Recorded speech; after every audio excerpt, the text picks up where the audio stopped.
Glad y'all could come out to our colloquium today. We have an unusually full and exciting calendar in April, and I know that can get hard on people's schedules, so I appreciate you coming out to hear this one. We're very glad to have with us today Dr. Beyang Li of Nanjing University. He's visiting our department, visiting Professor Ming-Cheng Xiao. We're very glad to have him. You can see his title. We look forward to hearing what you have to say. Thank you for the introduction. And thanks for the invitation. And this is my first time being here at Carpenter. It's a very nice place. And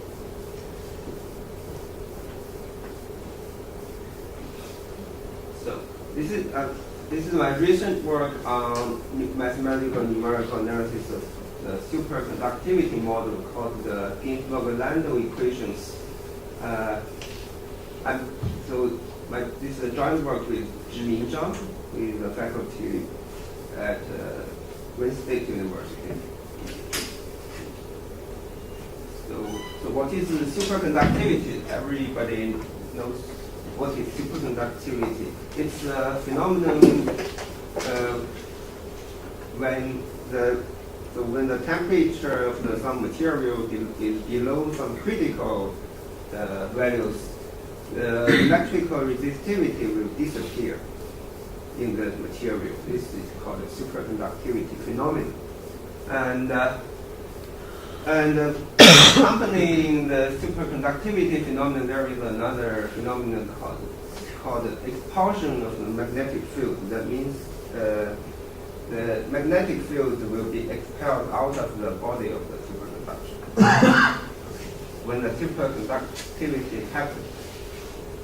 So what is zero electrical resistance? It means you don't need any voltage to maintain the electric current inside the superconductor. And if you have a superconducting coil, and the electric current may exist in this coil for many years without any voltage. So, and the second phenomenon, expulsion of magnetic field, is also called the Meissner effect. The Meissner effect. The Meissner effect is often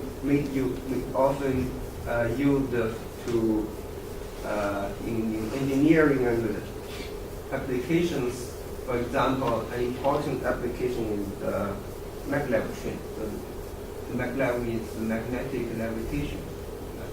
So this picture is the maglev train in Japan, and it has many advantages compared with the traditional train with wheels. So how does this train work? In the train, there is superconducting coils. Here, there is superconductivity coils, and there is a permanent electric current inside this coil. You don't need any voltage to maintain the current; it just exists there permanently. Of course, the temperature of the superconductor needs to be maintained below some critical value. And this part is on the train. And on the track, on the railway track, on the beamer, you need also other coils, where the electric current may produce the magnetic field, and for the levitation and the propulsion to drive the train. Okay, so the train is both levitated and driven by magnetic force. And to compute electromagnetic field and also the superconducting state inside the material, we need some models to model the superconductivity phenomenon. So there are basically two important models. One is the phenomenological and the macroscopic model called the Ginzburg-Landau theory, which was proposed in the early 50s by Ginzburg and Landau, who win the Nobel Prize later. And there is also another microscopic theory which is more delicate, of course. But later it is found that the Ginzburg-Landau phenomenological model can be derived from the microscopic model as a macroscopic statistic model. So here is the Ginzburg-Landau equation. It has two equations, and in the two equations, psi and A are two unknown variables. Here is also another unknown variable called phi, which represents the electric potential. So basically, there are two equations for three unknown variables. Here, psi and phi and A, the three variables, do not have physical meaning immediately, but the modular of psi and the curl of A has physical meanings. The modular of psi represents the superconducting state inside the material, and the curl of A represents the induced magnetic field. Okay. So this is the magnetic induction field, and also there we need on the right hand side we need to apply an external magnetic field. So the external magnetic field will affect the material and produce a magnetic induction field. So what is this modular of psi? It is called the superconducting density, but it represents the superconducting state. So which means that if the modular equals 0 at some points, at some places, so this part of the material is not in superconducting state. It is in the normal state. If the value of this modular equals 1 as in some areas, then this part of the material is in the superconducting state. When the modular is between 0 and 1, the material is in an intermediate state between the normal state and the superconducting state.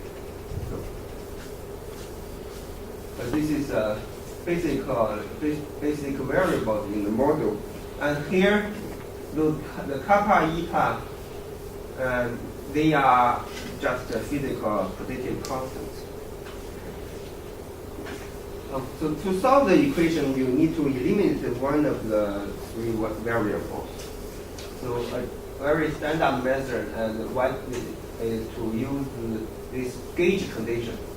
This condition is called a gauge condition, which sets the phi to be 0. Then if this variable phi to be 0 in the equation, you immediately get a simplified equation. Okay. So these two equations are both parabolic, but the second equation is degenerate. Because here, this part, it is not equivalent to the Laplacian, right? It is a degenerate operator, because the L2 norm of curl A is not equivalent to the L2 norm of the gradient of A. Okay, this is the boundary conditions people use. There are many people who solve this degenerate equation for the numerical simulation of a superconductor. And basically, numerical simulations and high-order finite difference method, finite element method have all been used to simulate the model. But most of the works only consider the computations in the smooth domain, which smooth domain means that the boundary of the domain should be smooth. It should not contain corners. Okay. But some physicists and two applied mathematicians here, they also need to study the problem in domains with corners in order to study called the surface defect. So the effect of surface defects on the superconductor. We want to study such phenomena. So, but when there is a corner or the surface defect, the computations by using finite element method immediately immediately gives different, very different results, abnormal results. So these two pictures are taken from the paper published in 2011, where two physicists and two applied mathematicians, they simulated the Ginzburg-Landau equations for several different materials. We choose different materials with different parameters here. And they found a strange phenomenon that as time evolves, the energy may enter the domain gradually from the corner. And this energy flux may cause the superconductor lose superconductivity near the corner. And so so this is a contour of the superconductivity density. Okay? In the black part, this modular is 0. In the yellow part, the modular is equal to 1. So which means that in the black part, the superconductor loses superconductivity. And in the yellow part, it is in the superconducting state. So usually, if you simulate the model, there will not be very large areas which is not in the superconducting state inside the material. There will only be some small circular domains. But here, this domain is too large, so it is abnormal. And this abnormal phenomenon has not been interpreted by physicists or has not been interpreted by physicists in a theoretical way. Therefore, it is interesting to redo their numerical simulations by different methods and to verify their numerical simulations, to verify the phenomenon they discovered. So a related topic on this is that whether the standard finite element method they used for the numerical simulations will converge. So whether the finite element method converge. So previously, in all previous work, people have done analysis only for the equation in smooth domain. No analysis has been done for the domain for domains with the reentrant corners. Okay. So therefore, theoretically, one cannot guarantee their numerical solution converge to the true solution of the equations, because there is no papers published on this topic. All the published papers consider only smooth domain. Therefore, we need to be careful. We want to use other method. So we shall use the second gauge. So we don't choose phi to be 0 in the equation. We choose phi to be this divergence of A in the equation. Okay. So let's see our original equation. So this is our original equation here. Here it is gradient phi and phi here. So if we choose phi to be 0, the equation will be simplified in this way. This is the model the physicists use. And here we want to choose phi to be this divergence. So we have an extra term here and an extra term here. So this extra term will make the equation non-degenerate. Okay? So because in the smooth domain, at least people have proved that in the smooth domain, the L2 norm of the curve plus the L2 norm of the divergence will be equivalent to the L2 norm of the gradient. Okay. So this is intuitively not degenerate. Zhiming Chen and Hoffman, they have a series of papers published on this equation, on this second gauge. They proved the existence and the uniqueness of solution and convergence of finite element solutions for this equation in smooth domain. Again, no results have been published on domains with corners. Okay. So they also proved the interesting result that, which is called gauge invariance, which means that, okay, so if you choose the second gauge, you got a solution of this equation. Then you can, there exists another function which will transform the solution to a solution of the equation under the first gauge. So, which means that if you have a solution for the second gauge, you immediately make the transformation, you will get the solution under the first gauge. And the two solutions will be equivalent in the sense that the modular of this function will be equal to the modular of the second function, right? Because it is only multiplied by e to power some imaginary function, e to power some number which is imaginary. So the modular of the two will be equal. And the curve of A tilde will be equal to the curve of A, as the curve of the gradient will equal 0, identical.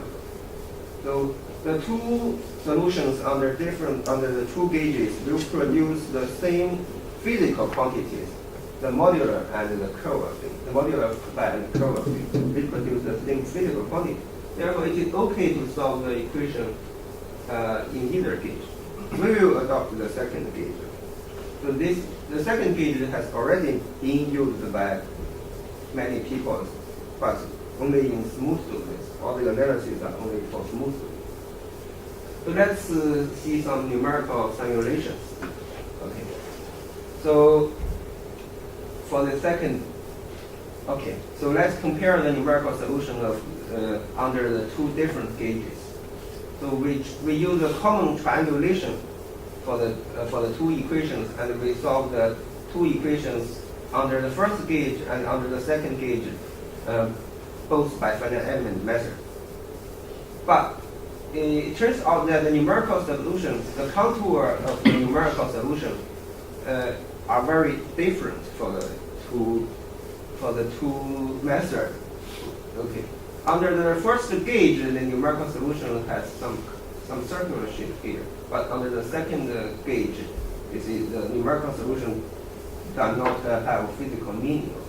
So, which is the correct solution? Physically, this is not a correct solution. It does not look like a correct solution. So, but this one looks like a correct solution, but we are not very sure because there is no theoretical proof which can guarantee convergence of the numerical solution under the first gauge. Okay. So we will to guarantee the convergence of numerical solution, we adopt another method. So we introduce a new approach to solve the equation. So our motivation is that the solution A. So our motivation is that if the domain contains a corner, then the solution A may be not smooth. Its regularity will be less than H1 in general. So this is our intuition and motivation. So therefore, we want to avoid solving A directly due to its low regularity. So our method is to use the Hodge decomposition. We decompose A into its divergence-free part and the curve-free part.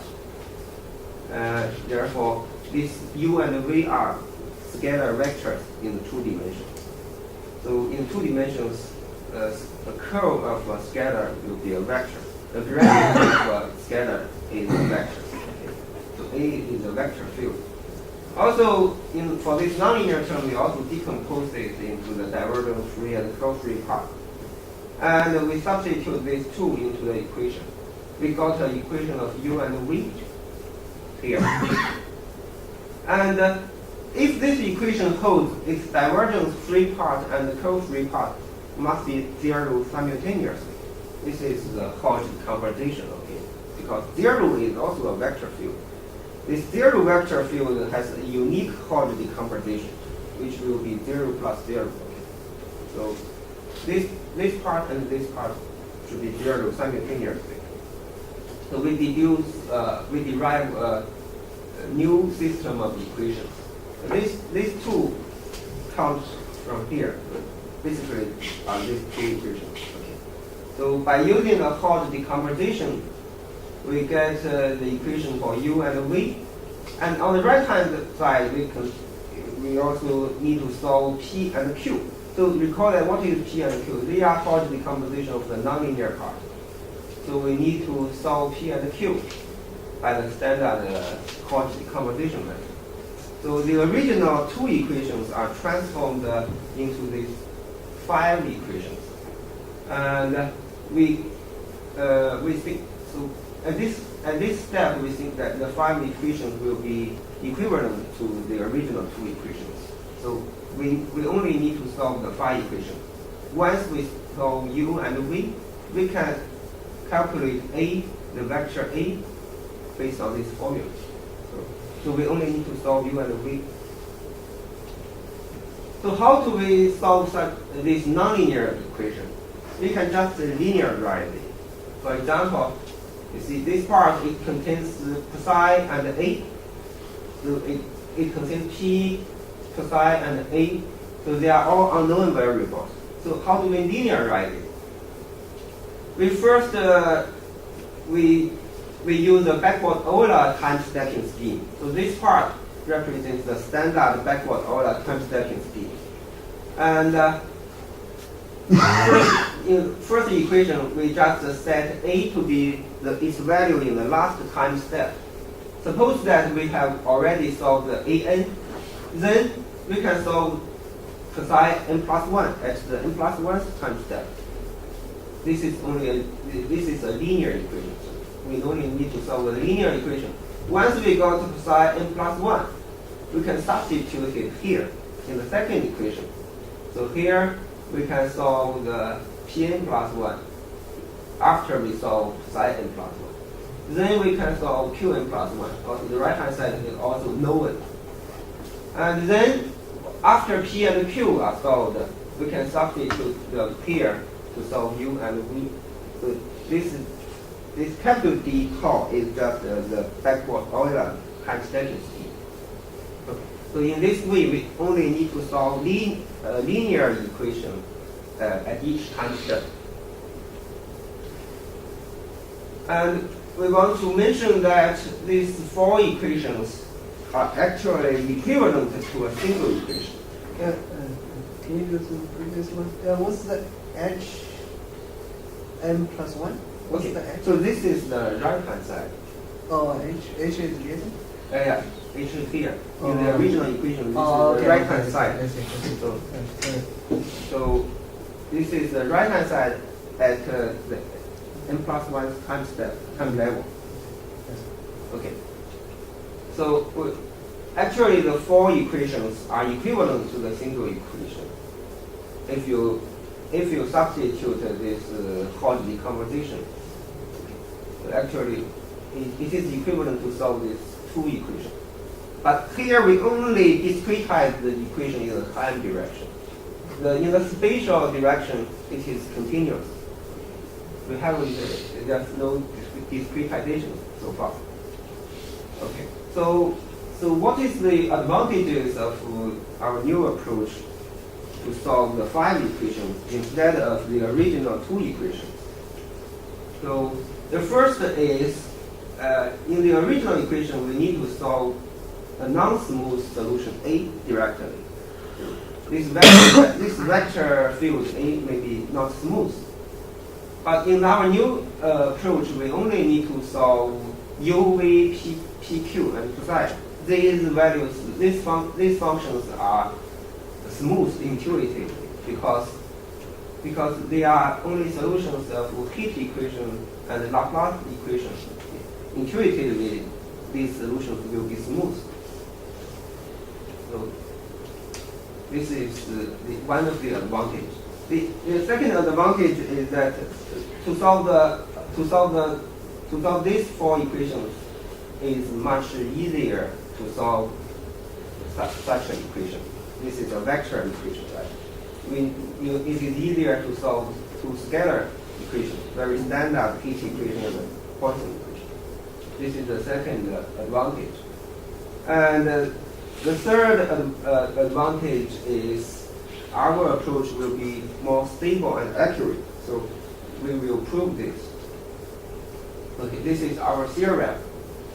So we prove that there exists a unique solution to for the Ginzburg-Landau equations under and in any non-convex polygon. We prove this existence and uniqueness solution. Secondly, we prove that the new system has a unique solution which coincides with the solution of the original Ginzburg-Landau equation. So basically, we prove the equivalence of the two systems and also well-posedness of the two systems. Secondly, okay, so we need some higher regularity to prove convergence of the numerical solution. Basically, this theorem just says if the boundary data and your initial data are sufficiently smooth, and some compatibility conditions are satisfied initially, then your solution will be sufficiently smooth in the time direction.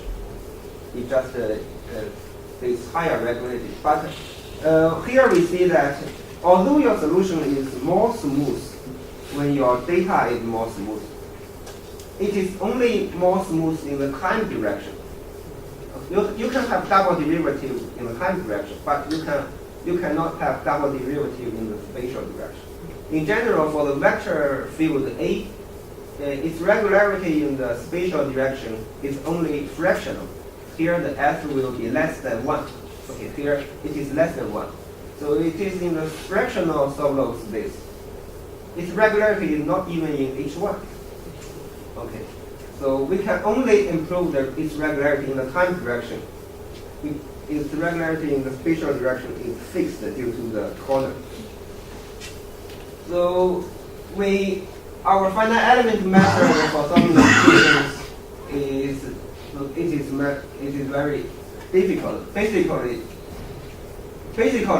we just apply the standard finite element method to solve these linearized linear equations.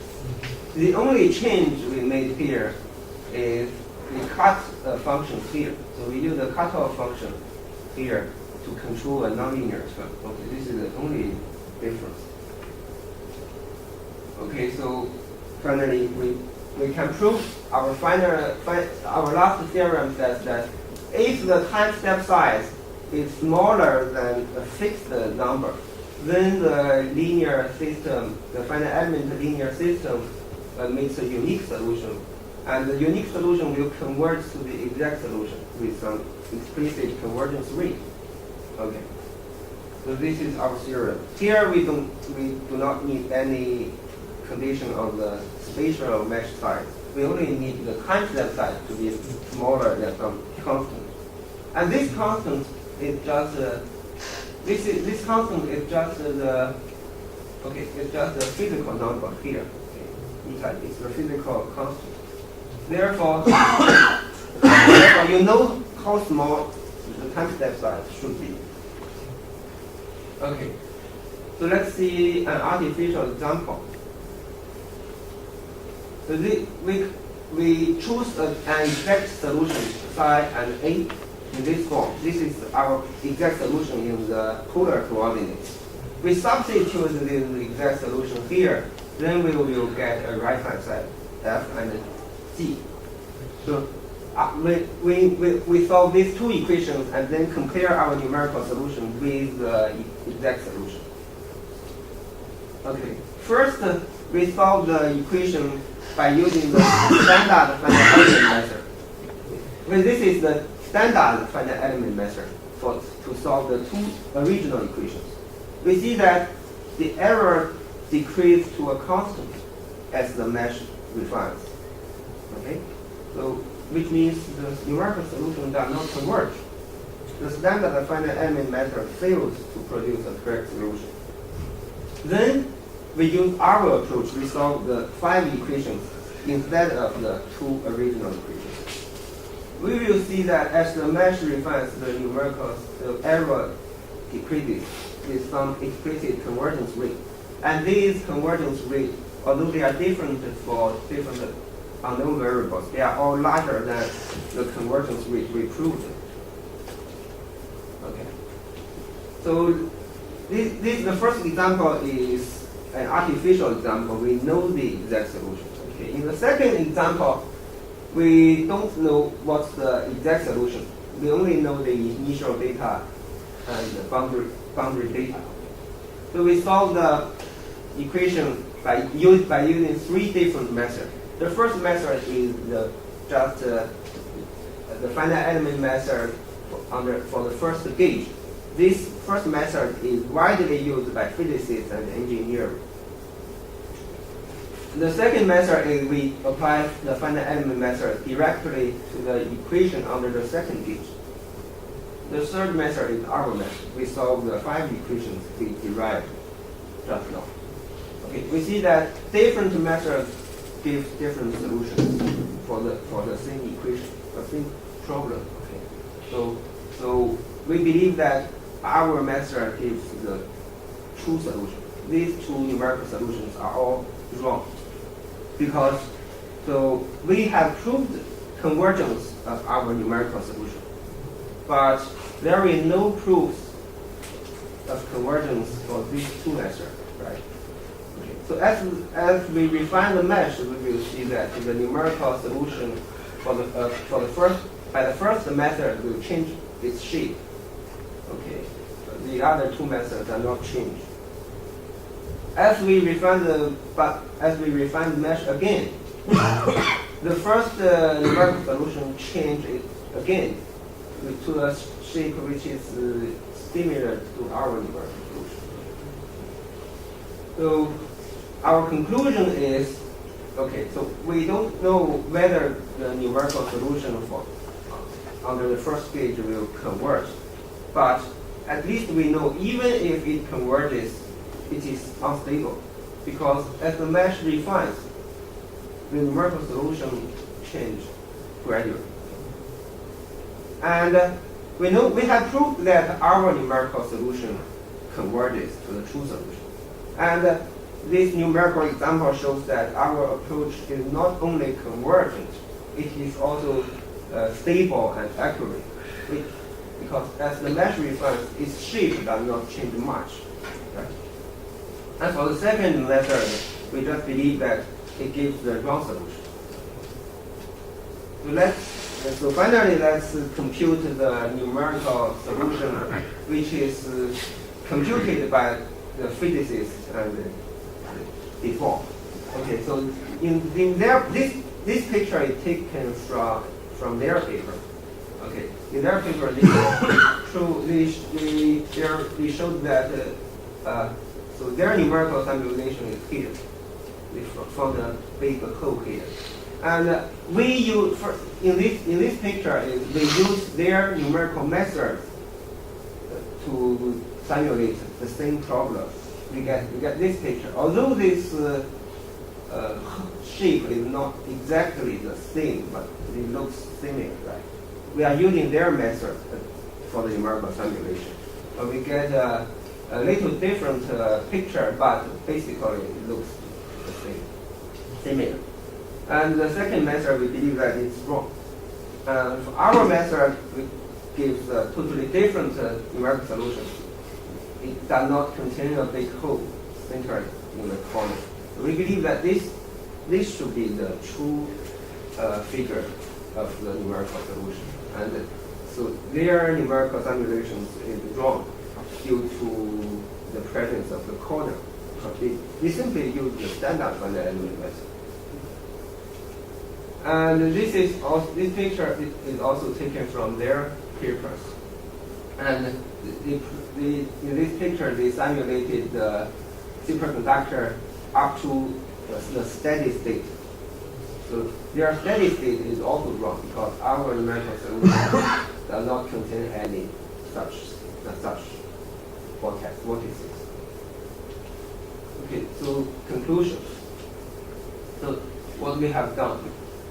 In the domain with reentrant corners, we found that a direct finite element method under the first gauge is unstable. And under the second gauge, it will be wrong. And we introduced a new approach.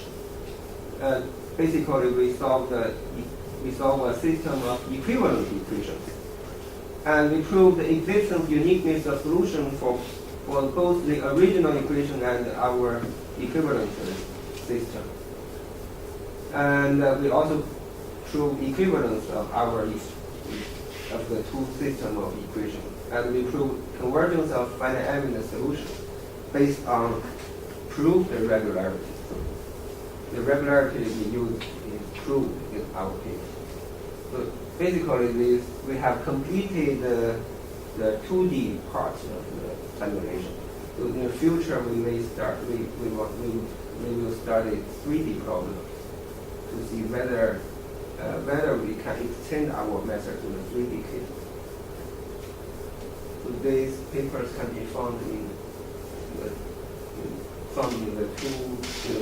the archive, and they are not published yet. Thank you very much.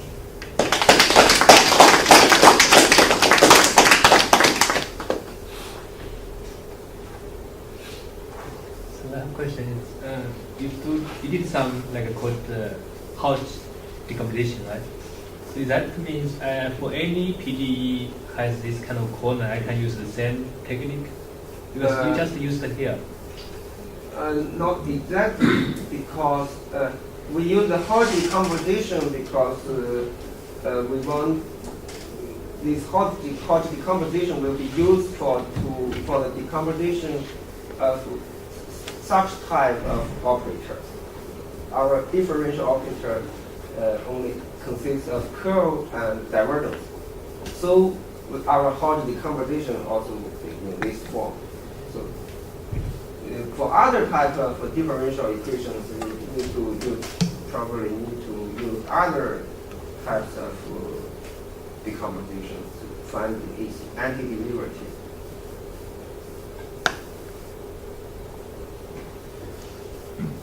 Now, when you have two stages, you use Gauge stage. One is the phi equal to 0.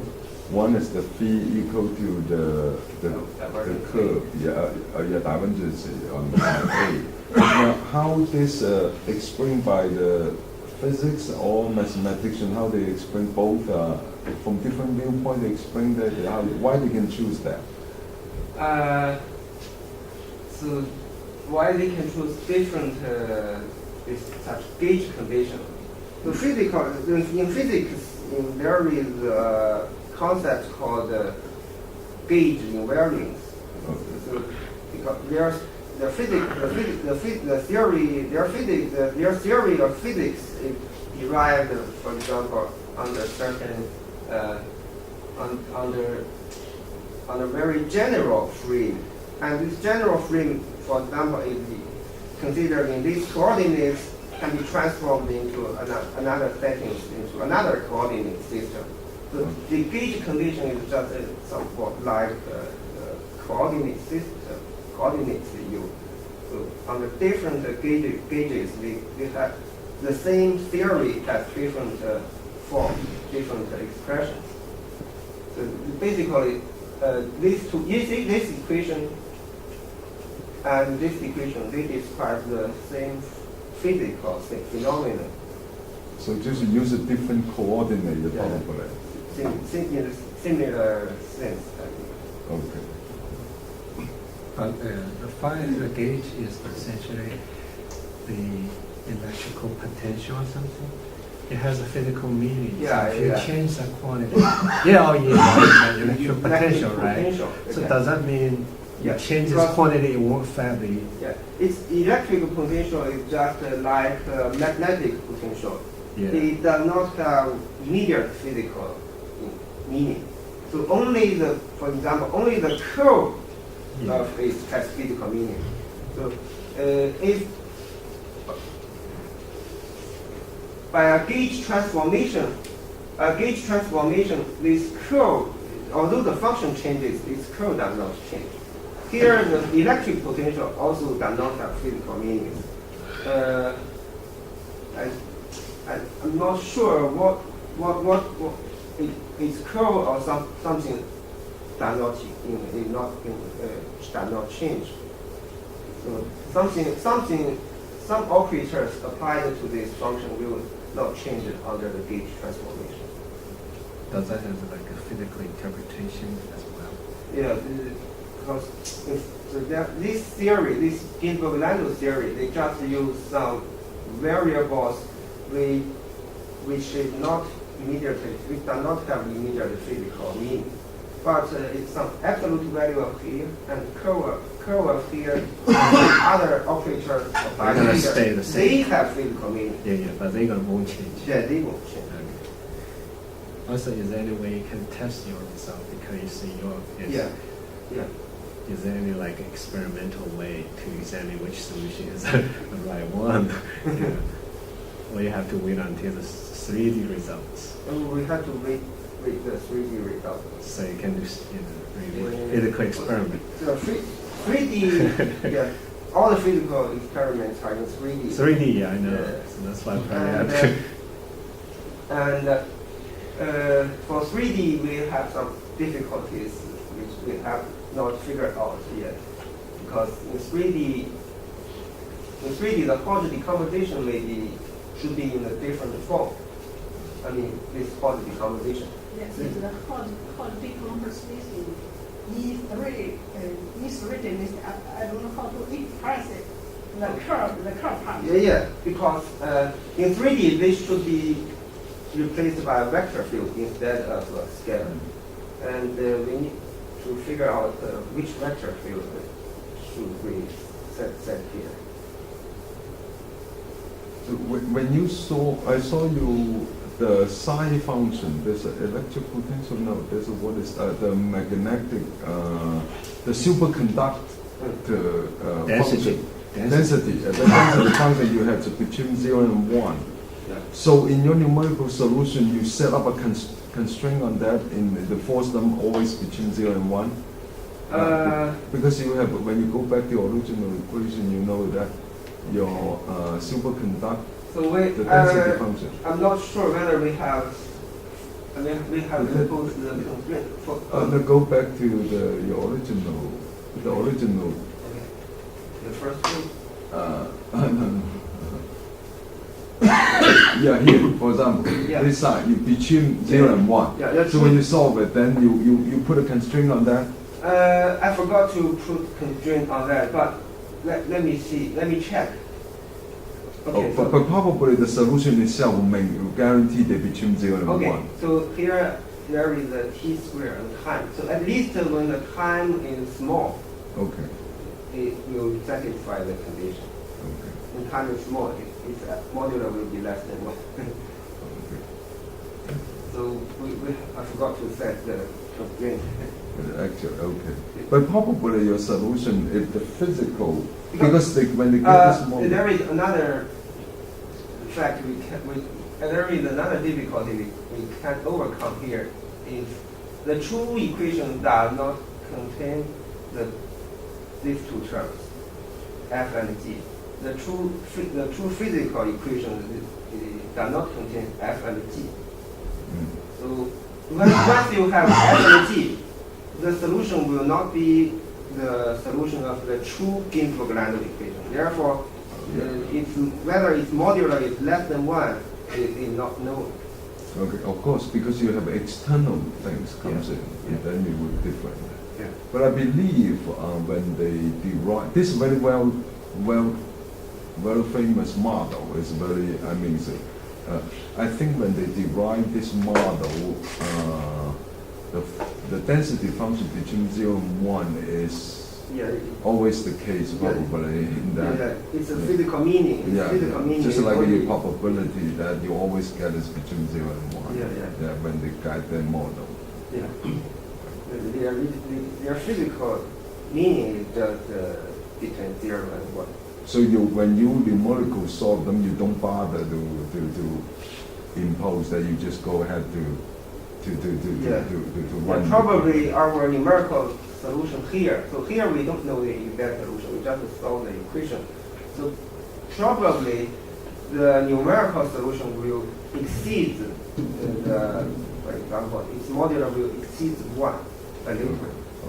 That's a disadvantage of the finite element method. So therefore, some people are designing numerical method which will preserve the upper bound of the modular of the solution.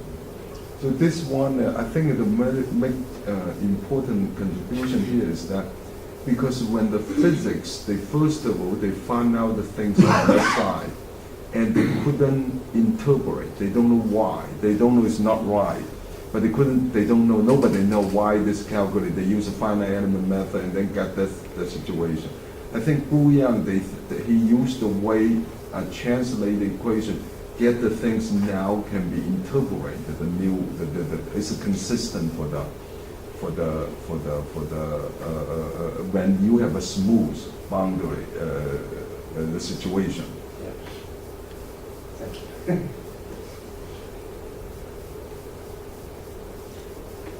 Is there any others? All right. Well, thank you very much. Thank you.